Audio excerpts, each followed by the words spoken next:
tell us what co-creative leadership is. It's not the way most people, I think about leadership. Yeah, as usually happens, I learn from my students. And one of my students, Jim Morrow, someday to be Dr. Jim Morrow at First Global Methodist in Albany, Georgia, is doing his dissertation on co-creative leadership. Mm.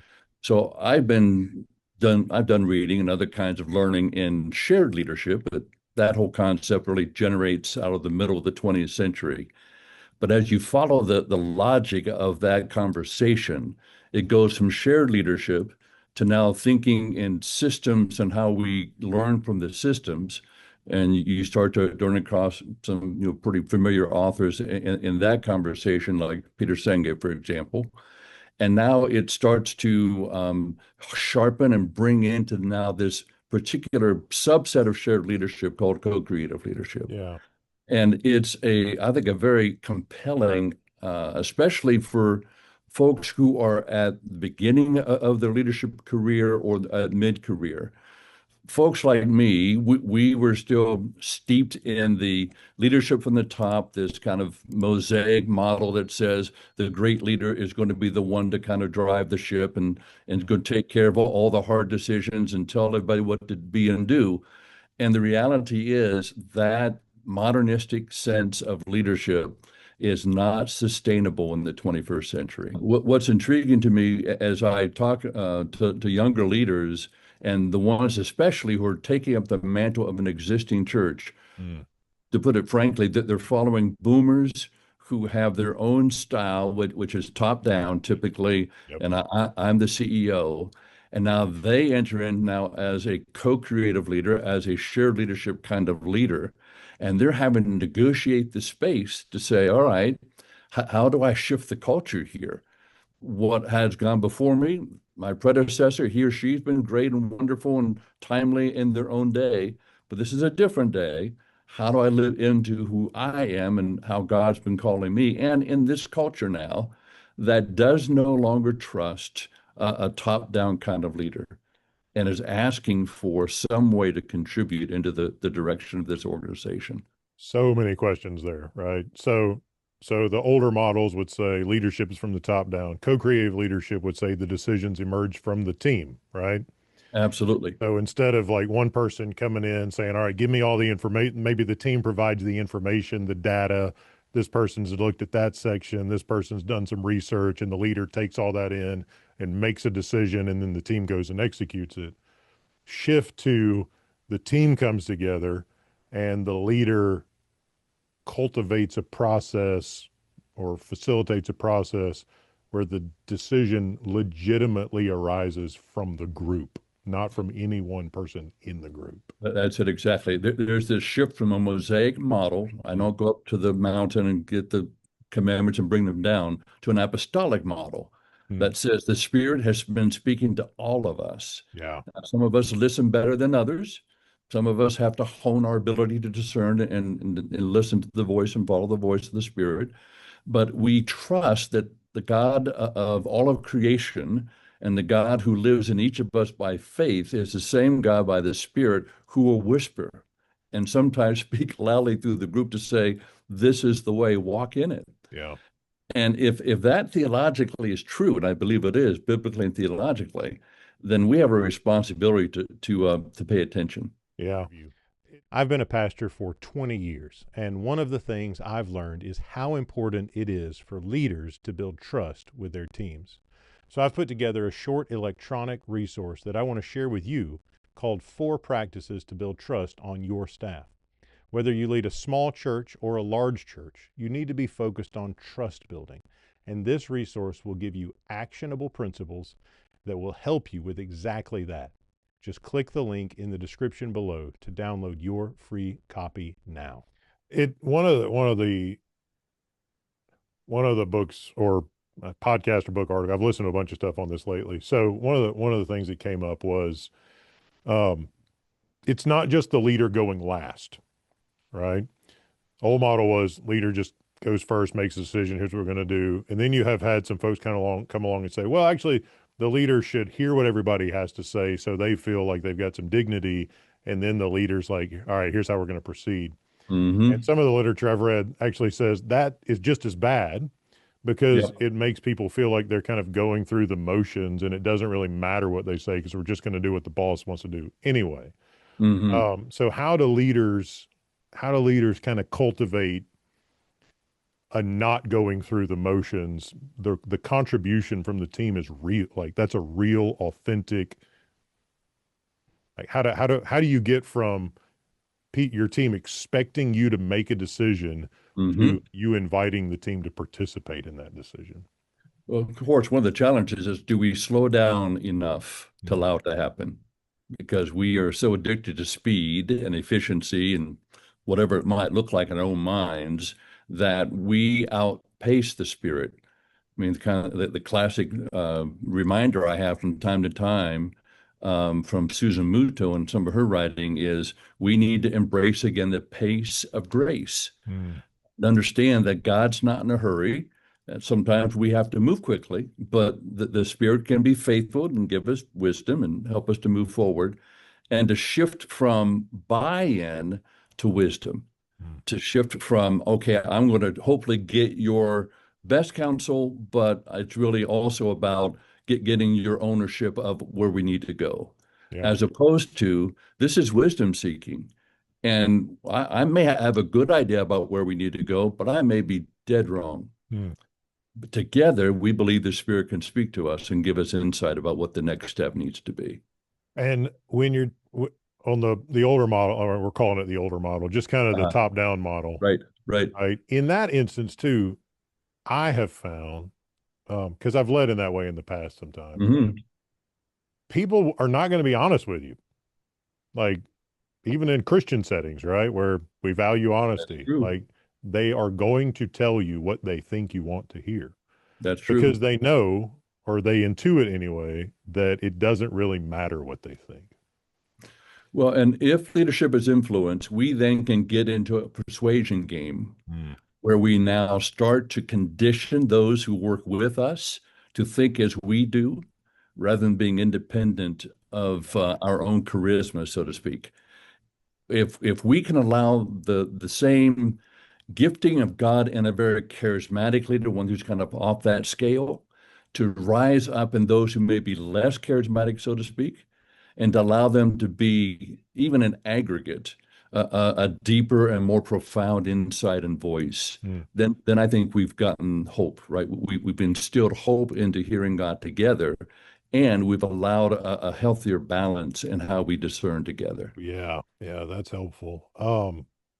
So what do leaders do if they're not making decisions?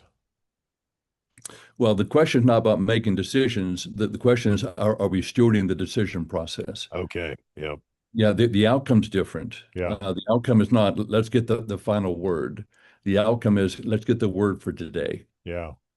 A long time ago, there was a book written by a famous business author. It said, the rise and fall of decision making, strategic planning. And the reality is that no longer works in the 21st century. Mm. It is about scenario planning. It is about having an openness that the Spirit, and use our language, the Spirit might direct us one of multiple ways. Yeah. It's more about readiness than determining a 10-year path. Yeah. Um, I found going back to the echo chamber piece, right? And Hmm. people who are in subordinate relationships, Hmm. like don't nobody intends to go in and say, all right, I'm going to lie to my team today, There you go. right? But there's this pressure in the social group to get on board or to buy in or something like that. And so one of the recommendations and some of the stuff I've been reading was like you really got to invite your team to critique your ideas if you're the Hmm. leader, not just Hmm. once, but again and again and again. Hmm. And that's uncomfortable. It can be Hmm. because we don't like to be criticized. Hmm. But over time, it helps the team learn that this is really a process that we're all legitimately involved in. Yes. That shift away from, well, here's what we're going to do to, all right, here's an idea. Tell me what's wrong with it. Hmm. Yeah, I think the simple practice of saying, as we put this idea or this direction on the table, we have to ask at least 6 times why. Yeah. and to keep asking and asking and asking almost ad nauseum Mm. until we've at least done due diligence. Okay. We may not be seeing everything, but we at least done due diligence to say, let's be sure about the purpose and the motive behind this direction. Yeah. And let's trust each other enough that we can actually ask that question with some impunity, Mm. knowing that we're all bought into the same mission. Yeah. So two instances lately that have I started kind of trying to implement these practices before I told my staff, hey, I got this new leadership model. Here's what we're doing. I just kind of wanted to kind of do it Hmm. without telling them we were doing it. And one instance came along where one of our church has a lot of local mission partners across the city of Hmm. Birmingham, and one of them reached out to me about a program, and my assistant made the appointment. We put it on the calendar, and I just initially was like, yeah, okay, I'll go to that because I'm the pastor and I meet with the the the partners. And then it dawned on me, it should have dawned on me way earlier that number one, I shouldn't be circumventing the missions minister. That's a Hmm. top down, I'll make the decision. You're just sort of here to, do whatever you do. But at the end of the day, I'll make the decision. And this person, the partner, no fault of their own, the partners tend to reach out to the lead pastor because they think that's where the decision is made. And that's Yes. what that she actually told us. So I ended up going back and asking my assistant to cancel the meeting. Mm. And said cancel the meeting and tell them the person they need to talk to is our missions minister. Uh-huh. Yeah. And she'll bring all of the information back to the team. We'll digest the information together, and then once the team's made a decision. And there's a couple folks in the church, spectacular folks who deeply committed to the life of the church laity who are Hmm. involved in this ministry. And one of them even raised the question, well, doesn't Matt need to be at the meeting so he can make a decision? That was a quote, I think. Hmm. And so we had this really exciting opportunity, not just in terms of the staff, but in terms of just several relationships to shift the sort of, and I keep using this word dignity, um, the dignity of decision making to the whole staff, not just me. Yes. Um, Yeah. and it ended up, I was a little bit worried how this would go because I didn't want to hurt anybody's feelings by not showing up for a thing. Hmm. Or I didn't want to sound like I was too important to not be at this thing. Hmm. And it ended up, the partner's response was, "Oh, that's great. I'm so glad to know this is how the process works. And I'll call Yes. you next time instead of him." Yes. And Yeah. so, go ahead. No, making this change and any other change is constantly renegotiating roles and expectations. Yeah. And it's only when you do such things like canceling a meeting and saying, no, I trust my Yeah. team That's to do right. this, that now the whole reframing happens. Yeah. And our missions minister, she was able to say to everybody involved, like, Matt doesn't make that decision. Or the team, I think the way I don't want to misrepresent it. I think the way it was put Hmm. was the team makes the decision.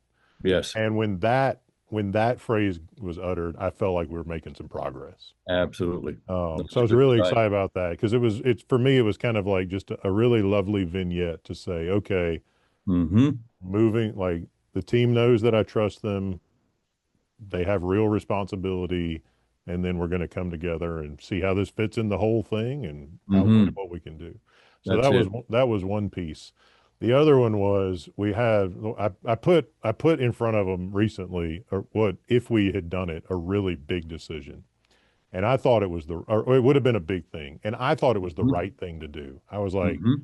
all the gurus would tell you this is what you're supposed to do.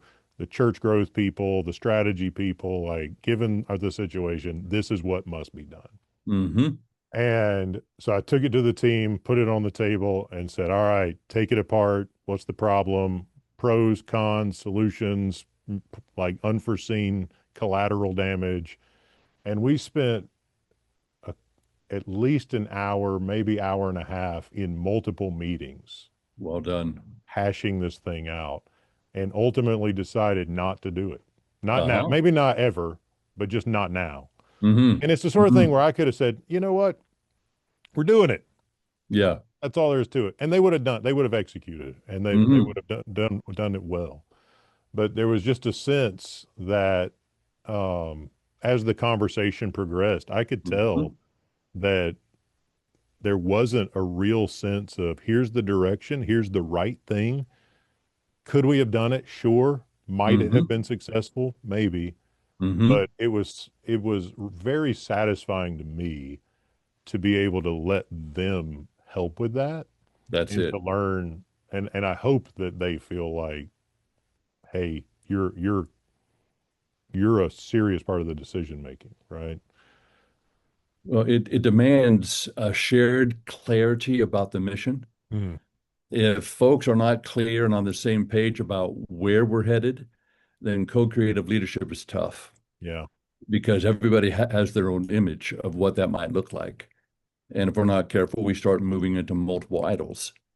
But if we can get clarity on it and see it together, then we can live into that in a kind of a synergistic way, but Mm, also a way that's very generative yeah. and allows us to see the Spirit doing a new thing before our very eyes. And that's what's thrilling about it. Yeah. That's so good.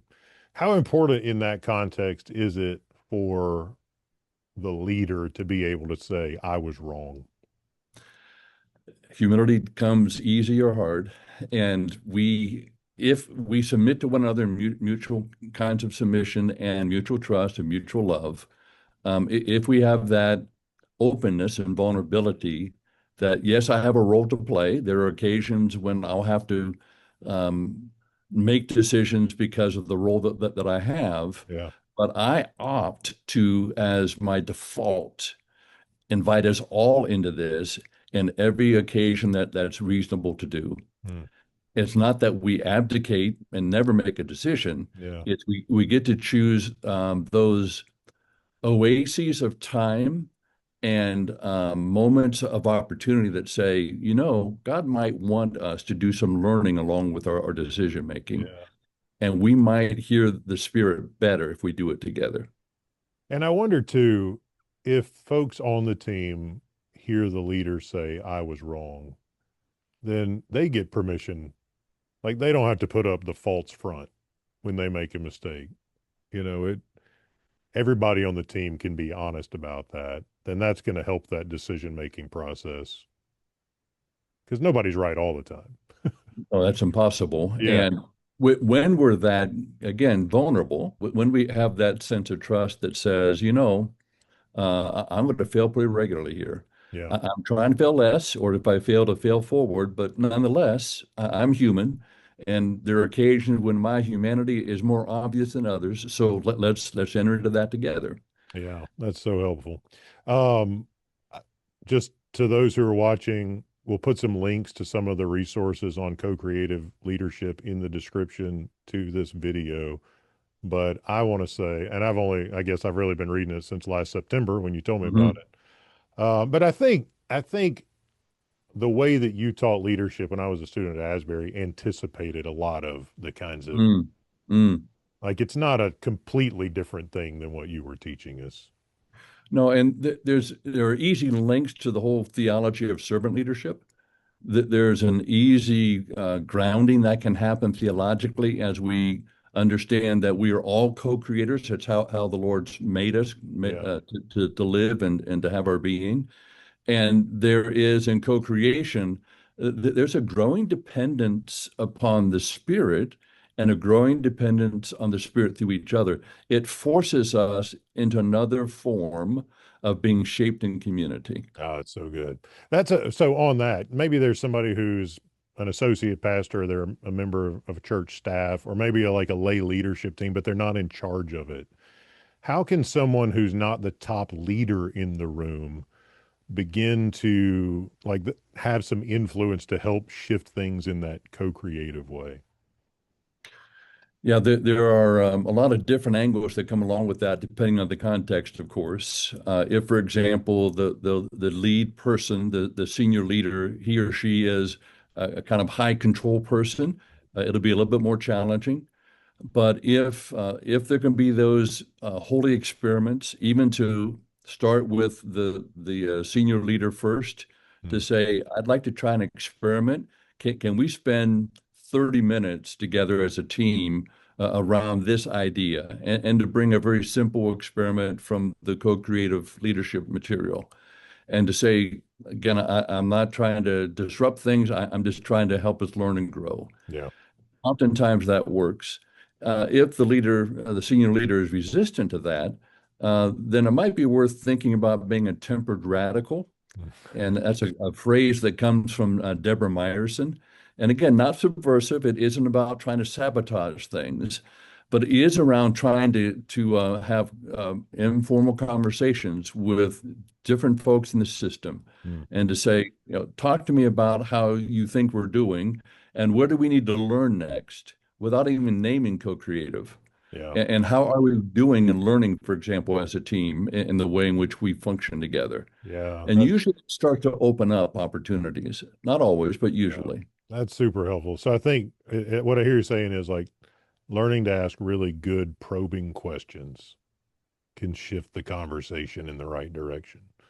A Um, well-shaped question could be pretty potent. yeah, and I don't like I think what I hear you saying is don't like show up with like, hey, here's a book on co-creative leadership, let's do this. And even as the lead pastor, that's not what I did. I didn't.